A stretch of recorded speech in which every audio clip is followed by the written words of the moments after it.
Bien. Alors, voilà, j'ai beaucoup de choses à dire, je vais essayer de ne pas parler de tout. Je voulais juste attirer l'attention sur quelques points.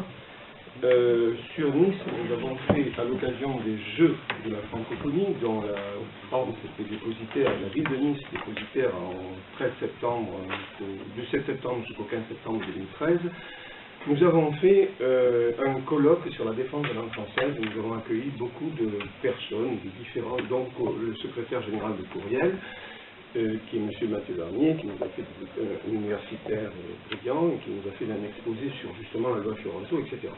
Mais il y avait aussi des autres associations qui étaient invitées, et là nous avons appris des choses, même si on est conscient du problème, on apprend des choses chaque fois comme aujourd'hui. Je pense que certains restent assis sur une chaise, heureusement, sinon ils s'écrouleraient, quoi, parce que c'est tellement entré dans notre inconscient, cette nécessité de passer à l'anglais, à tout anglais, qu'on se dit, mais après tout, c'est vrai, le français, c'est ringard. Et on ne s'aperçoit plus, et c'est ce qu'a dit Georges, je crois très clairement, qu'il y a une lutte des classes derrière qui est extrêmement violente. Et la lutte des classes passe aussi par la destruction de tout ce qu'est la francité. Pourquoi? Parce que la francité et le français, qui est l'élément véhiculaire, eh bien, ça correspond à une philosophie, ça correspond à un mode de vie, un mode de pensée qui s'inspire des Lumières et qui est le premier opposant à l'empire anglo-saxon, l'empire américain, je ne sais pas. C'est-à-dire que ça ne veut pas dire qu'il faut attaquer l'empire, mais il faut d'abord défendre ce que nous sommes. Ce que nous sommes, c'est-à-dire, c'est ce que nous avons appris, si je me permets de faire ça, c'est que nous avons appris par les brillants exposés qui ont été faits ce jour-là. Nous avons normalement des vidéos, mais la personne qui a filmé les a enlevées. Enfin, on a un petit problème à ce niveau-là. J'espère qu'on aura l'occasion de...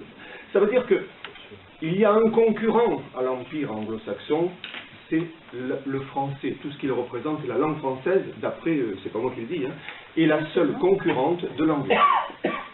Pourquoi? Parce qu'elle est parlée sur les 5 continents.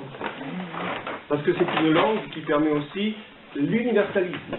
C'est une langue qui est porteuse de la tradition des Lumières. Nous nous inspirons tous ici autour de ces tables-là, des Lumières, je crois, hein, je pense. Hein, la Révolution française, les Lumières, enfin, ça a été dit dans toutes les conférences auxquelles j'ai assisté. Eh bien, je crois que c'est ça notre identité. Ça ne veut pas dire que les anglo-saxons se détournent des Lumières, que ce sont des barbares. À certains côtés, on pourrait penser que ce sont quelquefois des barbares. Hein. Il suffit de voir la façon dont on a déstabilisé le Chili en tuant par exemple Allende. Je pense que c'était un anniversaire au mois de septembre. Je pense que c'est... Enfin, on peut se poser quelques questions, mais c'est pas là mon propos. Hein. Ce sont aussi des gens civilisés, la langue de Shakespeare est aussi une très belle langue, et qu'il faut aussi défendre.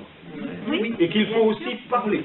Mais attention, ce sont deux niveaux. Vous savez, à Nice, il y a Wall Street Institute, là, je ne sais pas quoi, je parle très bien anglais, vous voyez, et c'est justement la langue des affaires.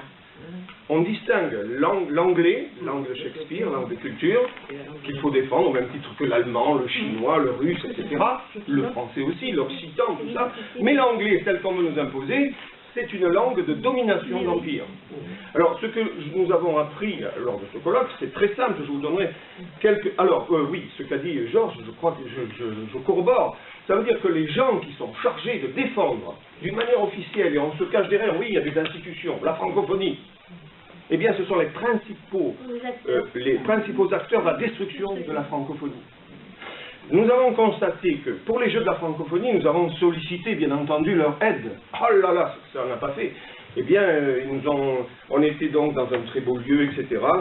Le SCUM, Centre universitaire méditerranéen, sur la promenade des Anglais, avec beaucoup d'or, etc. Mais on avait une couverture. Promenade des Anglais. Comment? Promenade des Anglais, mais j'y peux rien. C'est quand même eux qui sont venus coloniser la Côte d'Azur. C'est ça. J'y peux rien, au siècle dernier. Bon. Et donc, après, au bout d'un certain temps, on nous a éliminés du site en plein colloque, quoi, parce que justement, on devait un peu gêner sur les contours, ce qui organisait les Jeux de la francophonie. Qu'est-ce que c'était les Jeux de la francophonie? Eh bien, je suis allé au village de la francophonie, un peu comme le village olympique, c'était très bien organisé, c'était très beau. Hein. Bon, le problème, c'est qu'il y avait Eiffage, il y avait il y avait tout ceci, et que les principaux vecteurs qui ont été utilisés là, c'est des vecteurs commerciaux. Il fallait donc passer des marchés, c'est tout. Voilà. En gros, la francophonie, c'est bien, ils ont quand même parlé en français, hein, c'est très bien. Mais il y avait quand même derrière, surtout, les affaires. Et comme ça a été dit précédemment, les affaires, c'est l'anglais qui est prédominant. Donc défendre, déjà le mot défense de la langue française, c'était un gros mot, oui, défense de la langue française, c'était un gros mot. Donc voilà, ça, je voulais préciser ceci. Après, le protocole de Londres, ça n'a pas été... le protocole de Londres, ça veut dire que c'était sous le quinquennat précédent, et ça veut dire que les brevets n'ont plus à être écrits et en français, je crois, n'ont plus à être traduits. Ils sont automatiquement en anglais, et c'est les pays qui les reçoivent, ils font ce qu'ils veulent. Et il y a aussi autre chose que nous avons appris là, c'est par exemple un des incidents majeurs qu'il y a eu à l'hôpital d'Épinal, je ne sais plus de quel temps, quelques années, où il y a eu des morts par la radiothérapie. Pourquoi? Eh bien, c'est à cause de cette colonisation.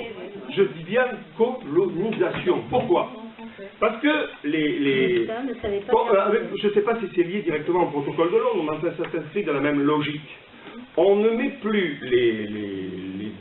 comment on appelle ça, les notices, on ne les traduit plus. Donc les gens, même s'ils sont bilingues, les techniciens supérieurs, les médecins, les responsables d'hôpitaux, eh bien, est-ce qu'ils maîtrisent parfaitement toutes les subtilités qu'il y a écrites dans la langue anglaise, et qu'est-ce que ça se traduit? Donc la personne qui nous a parlé de ça disait, mais en anglais, par exemple, une virgule et un point, ça n'a pas la même signification qu'en français. Donc, si on fait ça, inconsciemment, un jour ou l'autre, on fait une erreur. Et ça a été le cas à cet hôpital, même si les gens étaient tout à fait consciencieux et tout. Et, chose plus grave, les règlements, les façons de régler les appareils, c'était avec des unités de mesure anglo-saxonnes. Donc, les curseurs qu'il fallait déplacer, bon, il est peut-être assez facile de dire, bon, millimètres ou tous ces trucs-là, on peut se tromper. Mais ça n'a jamais été dit. On a dit que les gens étaient fatigués, qu'il y avait eu des luttes internes. On n'a jamais incriminé l'anglais, dit le fait que ce soit écrit en anglais. Donc ça, c'est quand même un élément qu'il faut prendre en compte. Autre élément que nous avons appris à ce moment-là, il y en a encore deux, je m'arrêterai là, c'est la souffrance au travail. Georges en a parlé. Les cadres. Alors, les cadres sont dans un désarroi profond. Mais, au-delà de la souffrance au travail, il y a une prise de possession de ce qui est l'outil industriel français, l'outil de production. Alors, l'exemple qui nous a été cité, c'est Alcatel. Alcatel était une entreprise bretonne, je crois, qui a été numéro 1, enfin je veux dire à l'époque, numéro 1, et on l'a obligé, ou elle a, je ne sais pas, enfin les cadres dirigeants ont acheté Lustan qui était en des confitures, vous vous rappelez ça, hein? Et depuis que ça a été Alcatel-Lustan, c'est devenu en des confitures aussi, puisqu'on supprime les emplois. Alors ce qui a été grave là, à ce moment-là, c'est qu'il suffisait d'une personne qui soit anglaise, tout le monde parlait anglais. Et peu à peu, les cadres dirigeants, hein, c'est ceux qui ont monté Alcatel au départ, se sont dit, oui, bon, nous on parle anglais. Hein. Bon, moi je ne parle pas très bien anglais, vous avez bien dit, mais eux ils savaient très bien parler anglais. Eh bien, dans les conseils d'administration, on imposait l'anglais comme langue de travail. Peu à peu, comme disait Georges tout à l'heure, ils ne maîtrisaient plus rien. Et ils se sont sentis dépossédés de leur outil. Donc vous voyez, c'est bien une colonisation quand même. Ils se sont sentis dépossédés de leur outil, d'autant plus que les jeunes cadres dynamiques, ou dans un peu longue, disaient, nous, on est allé en Angleterre, on est allé aux États-Unis, on a fait des bains linguistiques, etc., etc. Donc on sait parler. Mais là où ils se sont fait avoir, c'est qu'ils se sont aperçus après dans la souffrance au travail qu'ils étaient au même niveau. Pourquoi? Ils maîtrisaient tout parfaitement, ils n'avaient pas d'accent, ils n'avaient rien. Mais les anglophones de base, comme disait Georges, ceux qui sont de langue maternelle, ils ont des astuces, ils ont accéléré le rythme, ils ont mis des petites subtilités qu'on ne peut pas avoir si l'on n'est pas langue maternelle. Donc ça veut dire qu'ils ont été écartés eux aussi, ces jeunes cadres dynamiques, de la direction. Et maintenant, dans les directions des grandes entreprises françaises, ici, les grandes, hein, je veux dire de la métallurgie, je crois, aussi, il n'y a que des cadres de langue maternelle anglaise. Ça me semble être quelque chose de fort. Pour défendre le français, il faut aussi dire pourquoi on a cette colonisation. Et dernier point, ça a été dit par Marie-Paul aussi, clairement, et ça peut-être qu'il faudrait aussi le prendre en compte. On a volontairement, ça se fait depuis longtemps, hein, c'est pas il y a 2 ans, hein, c'est le résultat là, hein, ça a été planifié. Depuis de nombreuses années, on a fait en sorte d'introduire dans les programmes, si j'ose dire, scolaires, au tout petit niveau, hein, de la maternelle à l'université, d'introduire le fait de dézinguer le français. Comment? Eh bien, on a appris avec des méthodes de lecture qui ne sont pas toujours faciles d'accès, même si a priori c'est pour faciliter l'accès de la langue au plus grand nombre. En fait, après il y a des confusions, et puisqu'il y a des confusions, dans les apprentissages de lecture, je fais appel à ce niveau-là, à ce qu'on a appelé la méthode globale, même si elle n'est plus utilisée, entre guillemets.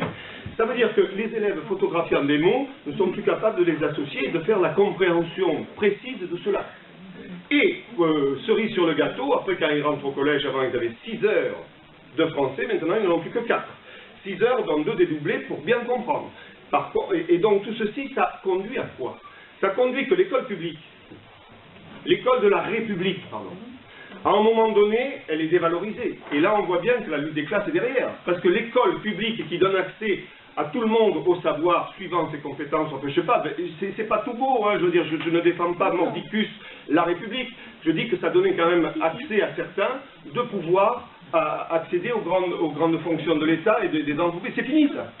Parce que les grands cadres dirigeants de langue maternelle anglaise, les autres, les cadres intermédiaires, les sous-fifres utiles, ce seront des gens qui ont fait des séjours, donc monnaie, vous comprenez? Les parents, il faut qu'ils payent. Et le peuple, là, il est dépossédé de tout, de la langue et de tout. Donc voilà, je crois que j'ai été... voilà, je voulais finir juste avec ça. C'est... personnellement, je crois qu'il y a derrière une entreprise qui a été commencée il y a longtemps et qui a été le résultat de la Seconde Guerre mondiale. Les accords qu'il y a eu après, disons, la victoire alliée, on en a parlé avec le CNR est d'actualité, vous comprenez ça. L'actualité pourquoi? Parce que il y a eu quand même une bataille à l'époque pour faire en sorte que la France ne sorte pas vaincue et ne se soit pas imposée l'amgote et compagnie, vous comprenez? Donc, ça a été dit précédemment dans les journées que nous avons eu le bonheur de suivre.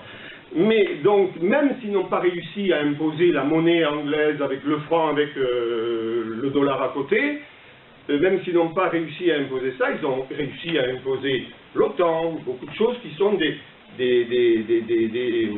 organisations qui imposent une sorte de colonisation implicite. Et il y a eu des accords, je l'ai cité déjà précédemment, Bloom-Burns, qui veut dire, c'est dans ces accords, il y avait aussi l'obligation de passer des films américains dans toutes les télévisions et cinémas français. 80% au moins, maintenant peut-être qu'on est plus élevé. Ça veut dire à terme, ça a été l'exception française culturelle, vous savez, ça veut dire à terme que la disparition de toute production locale. En France, on a préservé ça grâce à l'exception, je m'arrête, l'exception culturelle, et puis voilà. Bon, voilà, excusez-moi, j'étais un peu là.